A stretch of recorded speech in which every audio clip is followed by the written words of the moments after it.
Now there are some very important things here, important islands around this place.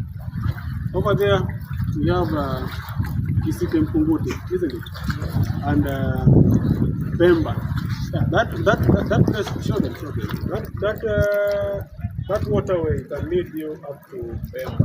Because you need a boat from here. This boat can take you to Pemba Island. Those are part of Pemba Island. Then the other side we have vanga. Vanga. Then we have vanga. What else? Wasini Island. You can see Wasini Island over there. Because, so guys, these are some of the things that you should be seeing before you die. Come to this place. Did you know?